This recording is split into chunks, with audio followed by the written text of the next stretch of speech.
तलाक दूंगी, लेकिन मेरी भी एक शर्त है। जब मैं रात को घर पहुंचा तो मेरी पत्नी ने खाना लगाया। मैंने उसका हाथ अपने हाथों में लिया और कहा, मुझे तुमसे कुछ ज़रूरी बात कहना है। वो शांत बैठकर खाना खा रही थी। उसकी आंखों में कुछ दर्द सा साफ नजर आ रहा था। अचानक मुझे नहीं पता कैसे कहूँ, मगर मुझे उसे बताना ही था। मैंने बड़ी शांति से कहा, मुझे तलाक चाहिए। लगा जैसे उसे मेरे शब्दों से कुछ फर्क नहीं पड़ा, बल्कि उसने मुझसे पूछा, क्यों तलाक चाहिए। मैंने उसके सवाल को अनसुना किया तो उसे गुस्सा आ गया। उसने चम्मच उठाकर फेंक दिया और जोर से चिल्लाई, तुम इंसान नहीं हो। उस रात हमने एक दूसरे से बात नहीं की। वो रो रही थी। मुझे पता था कि वो जानना चाहती थी कि आखिर ऐसा क्या हुआ जो हमारा रिश्ता टूटने की कगार पर आ गया। पर मेरे लिए उसके सवालों का जवाब दे पाना नामुमकिन था। मैं अब किसी और से प्यार करने लगा हूँ।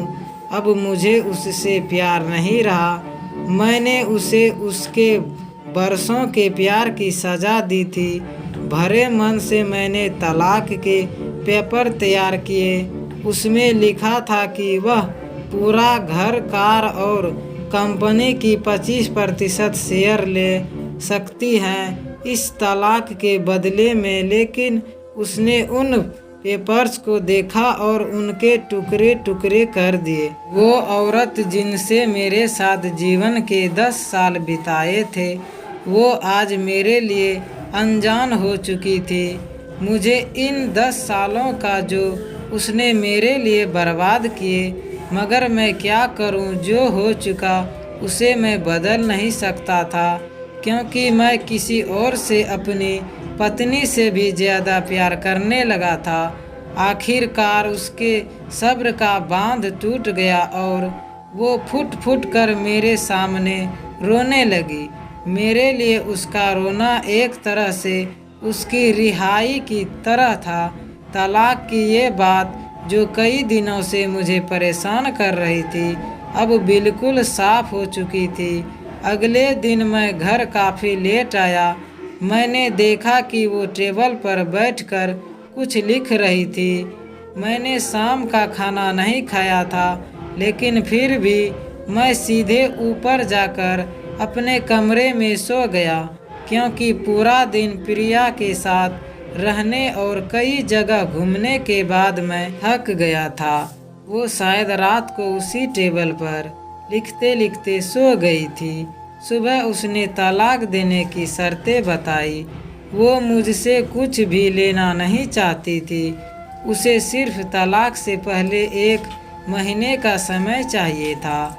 उनसे आग्रह किया कि इस 1 महीने में हम दोनों वहीं पुराना वाला जीवन जिए जितना संभव हो सके, क्योंकि आने वाले महीने में हमारे बेटे की परीक्षा है। वह नहीं चाहती थी कि हमारे टूटे रिश्ते का प्रभाव उसकी पढ़ाई पर पड़े। मुझे भी यह ठीक लगा, मगर वो कुछ और भी चाहती थी। जैसे शादी के दिन में उसे उठाकर अपने शयन कक्ष तक ले गया था, उसी तरह हर रोज़ 1 महीने तक मैं उसे शयन कक्ष से उठाकर मुख्य द्वार तक ले जाऊं। मुझे लगा यह पागलपन है, मगर इन आखिरी दिनों को थोड़ा अच्छा बनाने के लिए मैंने उसकी यह शर्त स्वीकार कर ली।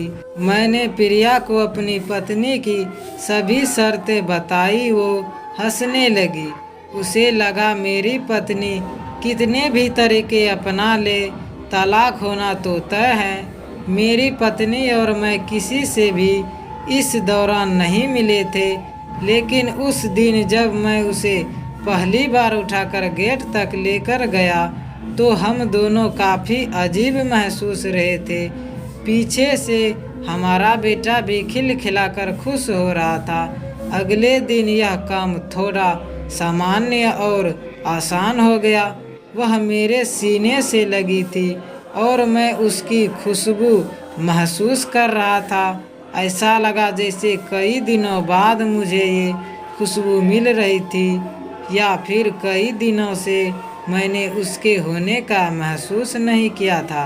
पहले जितनी उसमें वो कसाव नहीं था, और चेहरे पर कुछ हल्की झुर्रियाँ नजर आ रही थी, और बाल भी सफ़ेद होने लगे थे। ये वही औरत थी जिसने अपने जीवन के 8 साल मुझे समर्पित किए थे। चौथे दिन जब मैंने उसे उठाया तो वो पुरानी रोमांच लौटने लगी थी। 5वें और 6ठे दिन वो पुराना प्यार फिर जागने लगा। मैंने प्रिया को इस बारे में कुछ नहीं बताया था। अब उसे उठाना और आसान हो गया था। शायद हर रोज यह सब करने का मैं आदी हो गया था। एक दिन वह अपनी पसंद की साड़ी निकाल रही थी, लेकिन कुछ खास नहीं ढूंढ पाई। उसने सांस भरते हुए कहा कि उसके सारे कपड़े बड़े पड़ने लगे हैं। तब मुझे पता चला कि वह काफ़ी दुबली हो गई है, और इसीलिए मैं उसे आसानी से उठा पा रहा था। मेरे दिल को एक झटका सा लगा। उसने अपने दिल में काफ़ी सारा दर्द छुपा रखा था। पता नहीं कैसे मैं आगे बढ़ा और उसके सिर को छू कर देखा। अचानक हमारा बेटा आया और बोला कि पापा, ये तो माँ को उठाकर बाहर ले जाने का समय हो गया है। उसके लिए अपने पापा द्वारा माँ को इस तरह उठाकर ले जाते हुए देखना जीवन का अभिन्न हिस्सा बन गया था। मेरी बीवी ने हमारे बच्चे को बुलाया और जोर से उसे गले लगा लिया। मैंने अपना चेहरा दूसरी तरफ कर लिया। मुझे लगा कहीं मैं अपना निर्णय ना बदल लूं। मैंने अपनी पत्नी को रोज की तरह उठाया और बेडरूम से सिटिंग रूम होते हुए हॉल तक लाया। उसने प्यार से अपने दोनों हाथ मेरी गर्दन के आसपास रख दिया। मैंने उसे जोर से पकड़ रखा था, बिल्कुल हमारे सुहाग रात की तरह, मगर उसका इतना कम वजन मुझे परेशान कर रहा था। महीने के आखिरी दिन जब मैंने उसे उठाया तो मेरे लिए एक कदम भी चल पाना मुश्किल हो रहा था। हमारा बेटा स्कूल जा चुका था। मैं अपनी कार से ऑफिस गया और कार से खुद कर बाहर आ गया। बिना कार को लॉक किए मुझे डर था कि अब एक पल की भी देरी मेरा इरादा बदल देगी। मैं ऊपर गया। प्रिया ने दरवाज़ा खोला और मैंने उससे कहा, सॉरी प्रिया, अब मैं अपनी पत्नी से तलाक नहीं लेना चाहता।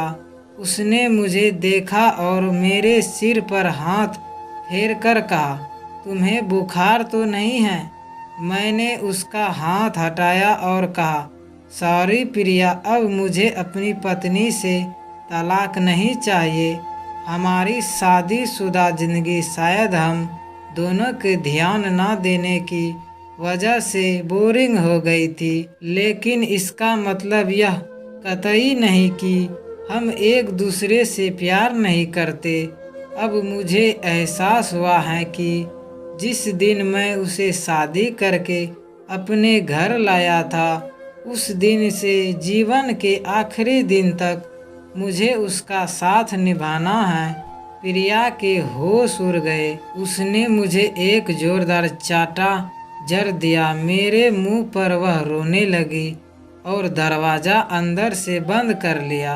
मैं सीढ़ियों से नीचे उतरा और आकर अपने कार में बैठ गया। आगे एक फूल वाले की दुकान पर रुका और अपनी प्यारी पत्नी के लिए एक सुंदर सा गुलदस्ता लिया। दुकानदार ने पूछा कि इस पर क्या लिखाना है। मैंने मुस्कुराते हुए कहा कि मैं तुम्हें जीवन के आखिरी दिन तक यूं ही उठाता रहूँगा। मेरी अर्धांगिनी उस शाम जब मैं घर आया हाथों में गुलदस्ता लिए, मेरे चेहरे पर एक मुस्कान थी मैं ऊपर अपने कमरे की तरफ भाग कर गया, लेकिन तब तक वह मुझे छोड़कर इस दुनिया से जा चुकी थी। हमेशा के लिए वो कई महीनों से कैंसर से लड़ रही थी, लेकिन मैं प्रिया के साथ इतना खोया हुआ था कि कभी ध्यान ही नहीं रहा।